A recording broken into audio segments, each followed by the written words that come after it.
چې ټول جهان ولتا زار کړم د قرآن کریم سوځول، د خدای د دې سپېڅلي کلام سوځول ای مسلمانانو د موږ تاسو لپاره ډیر د پام او فکر مقام دی او د عبرت ځای دی. تاسو یو شعر اورېدلی دی که یا وایي ګر کو آگ لگ گئی گھر کی چراغ سے، کور ته اور ولګېدی د کور د څراغ څخه، یعنی کور خراب سو د هغه چا څخه چې هغه د کور د څراغ حیثیت درلودی. ای مسلمانانو قرآن کریم ته په سوځولو باندې دومره نقصان نه رسیږي. انا نحن نزلنا الذکر و انا له لحافظون، دومره توهین او بیادبي نه ده، یقیني درته وایم هیڅ نقصان نه ورته رسیږي لکه زما او ستا تر پښو چې احکام لاندې دي.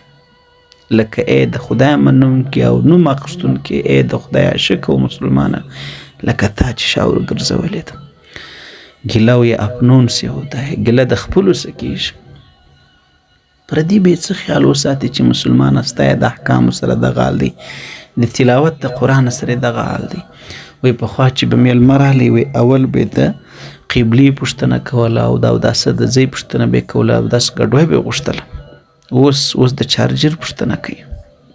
غلطه خو به نه دی چارجر او دی ټلیفون دی ګیمو دی د پردۍ خبرو دی داسې له موږ تاسو هر څه بیل کړل چې باور او یقین وکړه دومره ټیم د موږ تاسو سره اوس نه وي چې قرآن تلاوت کړو. افسوس نه دی نو څه دی؟ نو په افسوس پسې شنې شنې رشقې زړېږي. څه سوچ وکړئ مسلمانانو. هغه احکام چې مې تر پښو لاندې دي، الله پاک فرمایي ان المبذرین کان اخوان الشیاطین. دغه ویني د تصویر تاسو دا د یو طرف ته ټکان دی، د بل طرف ته د قرآن صفحه ده. په دغه ټکانو کې دا د قرآن صفحه درته پیچلي. څه ضرورت دی چې د دغسې بې ځایه کار ورته کوي؟ نو چې کشر یې کوي مشر یې غږ نه ورته وکړي نو دا کشر به څوک سموي؟ خپله سوچ فکر وکړه. تاسو نه دي اورېدلي چې په پخوانیو زمانو کې چې کله پر خلکو عذاب راغلی دي، کشران به بیزوګیان سول، مشران به خنزیران سول. خنزیر تر بیزوګي بدتر دی. الله ته ډېر ناخوښه دی. ولې؟ نو چې په تا باندې معاشره سمیږي چې ته په دې مکلف یې، کلکم راعین و کلکم مسئول عن رعیه، چې ته غږ نه ورته کوې نو هغه کشر خو نور هم علما فرمایي معاشره د دې ځای خرابېږي. هغه پر دې کار باندې جرأت پیدا کړي وایي دا بد کار وایي خو ماته به زما پلار ویلي وایي، زما لالا جان به ماته ویلي ولی. نو کور ته اور د مړو تاسو سره لوېدلی دی. ډېر عجیبه وانتي که نه ده چې د مسلمان په معاشره کې بیا خاص کر په پښتون قوم کې په مسجد کې مسجد د خدای کور ته اور راچول کېږي او په هغه کې 100 قرآن سوځي. ډېر د تعصب او د افسوس ځای نه دی. که تاسو وانه دی خو بیا خبره خلاصه ده. که واده څه کول پکار دي؟ هغه تاریخونه اوس تیر دي چې د مسلمانانو پر کلي پردي ولاکه دغه راوړی ولی ډولو ډوبلکو د ساز سورني سره ولاکه تیر سوي. یا نن د مسلمان د کوره څه ده در سهار رک رک سهاره پورې د ډولو ډوبلک اواز راپورته کېږي. بې ځایه مصرف، د بل زیرول، بې ځایه ټکان، ګولي په ماشومانو په انسانانو کې مشتل، بدماشي، غټې غټې څونډې، مردار مخان، بې دینه، بې لمانځه، بس ګردې خبرې پیسو ته ولاړلې. مسلمانه څه د مسلمان روح نن پیسه ګرځېدلې ده. تر پیسو پورې نه خدای پیژندل نه د خدای دین پیژندل. هېڅ له دې وجې په کافرانو کې دا جرأت پیدا سوی دی چې راسه نن یې مسجد ته ور واچوه، نن یې قرآن شریف ته ور واچوه، نن یې د خدای بېعزتي وکړه، نن یې د الله د رسول بېعزتي وکړه. دا وکړه که په موږ تاسو کې جرأت پیدا سو، لرې هغه وخت نه دی چې غلامان به بیا موجود دي. د کافرانو حیثیت داسې دی لکه د حیوانانو. ای مسلمانانو ستاسو په کور کې حیوانان نه دي تړلي. یو مې ده، یوې د بارولو لپاره دي، یوې د سپرېدو لپاره دي، یوې د چوکیدارۍ لپاره دي، یوې د حلالېدو لپاره دي. پسونه غوایان موږ تاسو حلال کړو، یوې د یوې لپاره دی. د دې حیثیت خو داسې دی. څنګه دی پر موږ دومره غلبه سي؟ څنګه دی دا جرأت پیدا کوي؟ خو زما او ستا په خپله کور خراب دی. تا زه در ګریوانه نیولې او زما په تا کې سترګې دي، یو ګپاو دی ګپه کوي. وایي یو ځای بندیخانه وه. بندیخانه کې پر هر ځای باندې چوکیدار ولاړو، پر یو کمره باندې چوکیدار نه ولاړ. یو چا پوښتنه ځینې وکړه، یو خبریال، یو صحافي چې خیر دی دا ولې چوکیدار نه لري؟ وایي دا پښتون قوم دی، وایي چا یو دانه د دې ځای څه د بندیخانې څلورې خواته سری درلودي یا دروازه یې درلودې چې راپورته کېږي نور یې خپله کشي. زما او ستا پر دغه کې نظر بند دی.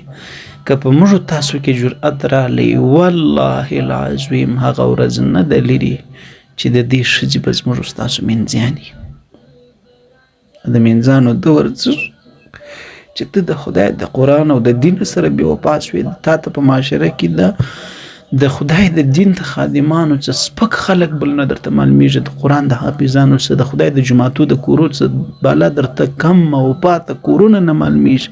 خپل کور دې ډېر تیالا دی، هغه ډېر درته خوښ دی، نو ځکه ستا په ارزښت لاړې، ته هم د اوبو د ځګ په شانتي.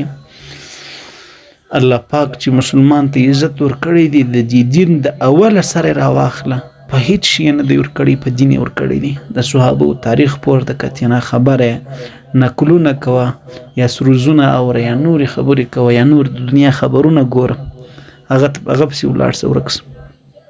نور ته تاریخ څه کوې، ته سیرت څه کوې، ته د صحابو مېړاندې څه کوې. الله تعالی دې راته هدایت وکړي.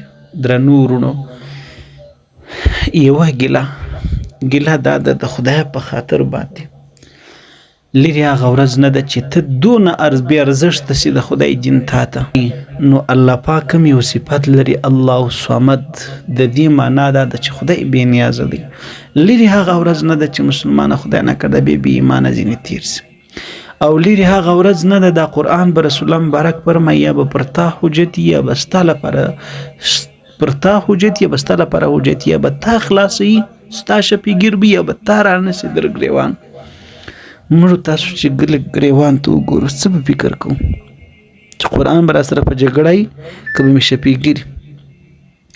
د خدای څه وویرېږئ په لحاظه یو پیغام راسره بدرګه کړي، هغه څه شي د الله په خاطر باندې د الله دین راټینګ کړي. په دې کې دنیا هم درته پرته ده او عقبه هم، دا مې د دواړو ذمهواره دي. د قرآن تلاوت او په احکامو عمل راټینګ کړي، د پردۍ مشابهت پرېږدئ، نارواتوب پرېږدئ، توبه وباسئ، الله ته متوجه سئ. په دې مخه په کېږي چې یو کافر یو د خدای دشمن هغه قرآن سوځولی دی، یا په قرآن ته په سوځولو باندې کوم مشکل نه پیښیږي، تاریخ پورته کوي په صلاحو نه په لکاو باره سوځل سوی دی.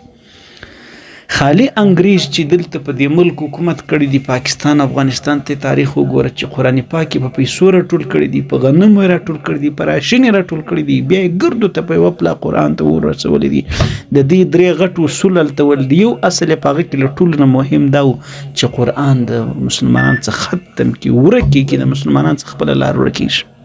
نن موږ خپله پرېښوئ، خو نه دی ختم کړی. د جنګیز خان تاریخ وګورئ چې څومره کتابونه او د خدای کلامونه یې سوځولي او په دریاب کې غورځولي دي، پول یې پې جوړ کړی. او په هغه ټیم کې هغه په لیکایي په انسانانو به لیکایي کوله، اوس خو مشنري ده. حافظان وګورئ چې په لکاو دي، نارینه او ښځې.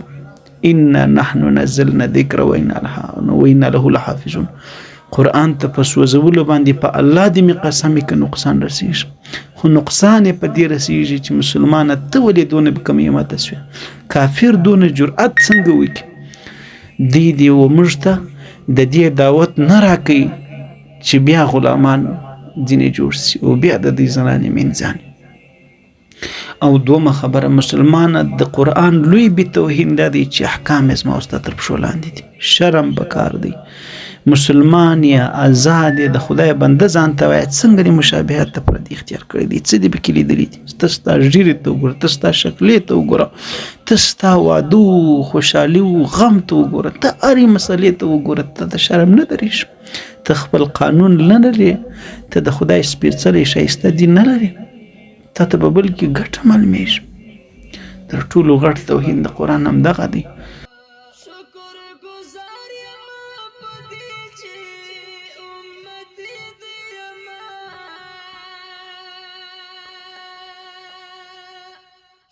نو په لحاظه زما قدرمنو مسلمانانو، اول تاسو د الله په سپېڅلي کلام باندې منګولې ټینګې کړئ. علما فرمایي د الله د کتاب داسې مثال دی لکه د اسمانه څخه راځړول سوی رسۍ چې لاس دې پسې ونیوئ، تر کومه ځای دې رسي؟ تر جنت ته پورې. علما فرمایي جنت هم اسمانو کې دی. ستاسو د دنیا دغه حال دی، نو جنت ته به مې څنګه د خدای سپېڅلی کلام رسي؟ قرآن به یا د تا لپاره حجتي د خلاصۍ ذریعه به دي، یا به پر تا باندې حجتي راټینګوي به دي. نو چې انسان حالاتو ته وګوري چې تور سره دومره بې وپایه، خو د قرآن څه ولاکه ولاړ سي، لمونځ هم پرېږده، نور احکام هم پرېږده. نو د خدای په دین او په قرآن پسې منګولې ټینګې کړي. مسلمانانو که ستاسو حال سم سو، یعنی د خدای په کلام پسې مې منګولې ټینګې کړي، احکامو ته مې غاړه کښېښوله، د خدای دین مې خپل کړی، صحابو ته خو یو پلا پام وکړي، لږ خو نظر ورته وکړي. ولې هغه بل رنګه انسانان وی که ته نونم د بدر غوندې فضا برابره کې فرشتې په دې نصر تله، بیا هم راځي، بیا رب هم هغه رب دی، هغه موقع هغه زمانه ده. خبره په ما او تا کې ده. نو مقصود خبره دا ده چې خپل ځان سم کړي. که تاسو ځان سم کړي ای مسلمانانو، دنیا مې په والله بالله په الله دې مې قسمې پښو ته به راځي. تاسو به نه ورته محتاج، له ټولې دنیا نه به تاسو لوړ یاست. وانتم الاعلون ان کنتم مؤمنین، که تاسو یقیني مؤمنان اوس، تاسو به کامیاب او له ټولې دنیا نه اوچته لوړ یاست. ستاسو حال لږ وګورئ، ولې په ایمان کې ضعیفتیا او کمزورتیا راغلې ده؟ څه مسله ده؟ څه در پیښه دی مسلمانان؟ اختلاف د خپل مابین ختم کړئ، یو د بل خیرخواه اوسئ، یو د بل سره لاس او ګریوان لاس په غاړه کې ورکړي. معافي درګذر د مؤمنانو صفات خدای څه بیان کړی دي؟ الله وی دی به پر کافرانو سخت الرحماء بینهم. د څوک شي په هر حال نن موږ تاسو د پردي سره جوړ په خیر کوو، خپل پښې ورو. څه در پیښه ده؟ څه وجه ده؟ خدای دې موږ تاسو ته هدایت وکړي. که تاسو سم سواست، په شرط د دې خبرې دنیا به مې پښو ته راځي، ته به دلته کور ته یې د بیرې څه دي ولاکه په بل کونج کې د دنیا په سمه توګه خوب وکړي. هغه به ستا و قرآن ستا و دین ته سپکاوی کوي، ستا قرآن ته به اور ورچي، په شوټانو به یې درته وایي. ډېره ټیکه ده. دومره مسله دا د کافرانو ته مې دا وینا د اغیارو ته، د خدای دشمنانو ته، اولئک کالانعام بل هم اضل. ستاسو مثال د حیوانانو دی. که د ځان پر شو پوهیږئ نو یاد وساتئ، دا چیلنج و مسلمانانو ته مه ورکوئ چې در باندې دروغ ورځېږي. دا صحیح خبره ده چې کمزور یم، دا صحیح خبره ده چې د خدای سره مې تعلق خراب دی، خپل د دین احکام یې تر پښو لاندې دي، په ګناو کې ککړ او غر کې هم تر سږمو پورې، خو تر اولاد، تر ځان، تر مال، تر هر څه خدای راته تیر دی. د خدای سپېڅلی نوم، د خدای دین، د خدای کلام راته تیر دی. بیا ګیله د ځانه کوه، که بیا څه وسي نو ګیله د خپل متخذ او ککڼ څه کوي. خلک خپل سپی تړي، داسې نه کوي چې لاس ډبرې غورځي یو لاس در شا نسي، سپی یې لکړي. لرې نه د هغه ټیم چې هر څونه مسلمان کمزور یا هر څونه فاسق او د خدای په ګناهونو کې غرق، د خدای دشمن یم، خو د کافر لپاره د تندر حیثیت لري. مسلمان ته یو چې دا دنیا نه ده، غازی او شهید چیشته وایي، شهادت څه مقام دی، ګناهونه ټول په بخښل کېږي. اسې مسلمانان ګناهګاره دي. مسلمان ته در دغه دنیا الله پاک پر روانه دنیا په عقبا کې چې په ایمان لرو 100 کروڑ واره زیات ورکوي، دردا باغه شي. کافر ته هیڅ هم نه لري. ته که د ځان خیر غواړې، خو نه پوهېږم چې څوک به دا خبر درته ورسوي. استاد شیطان ملګری دی واوري چې زموږ په علاقو کې دی او مجلسانو ته ورونه وراچوي، هغه دې در ورسوي. نو یاد وساته، ستا لپاره یو مسلمان چې هر څونه ګناهګار بیا هم د تندر حیثیت لري. مسلمان لمدا ده هم عقبا ده او ته هیڅ هم نه لري. شکر گزار یم په دې چې امت دې یم.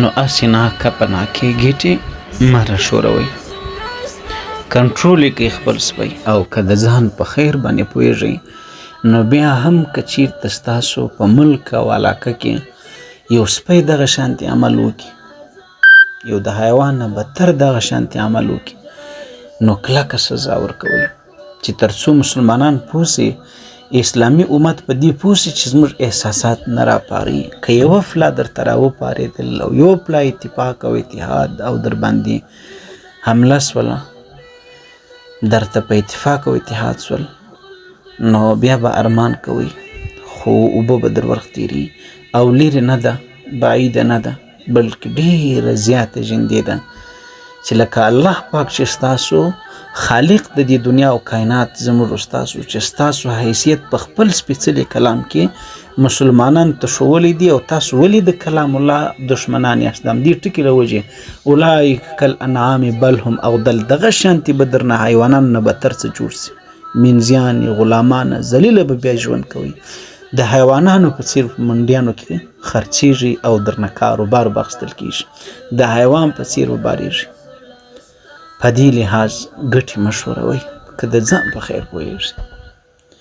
ډېر نورم پوروړي یاست، ډېر نورم پوروړي یاست، ډېر نورم پوروړي یاست.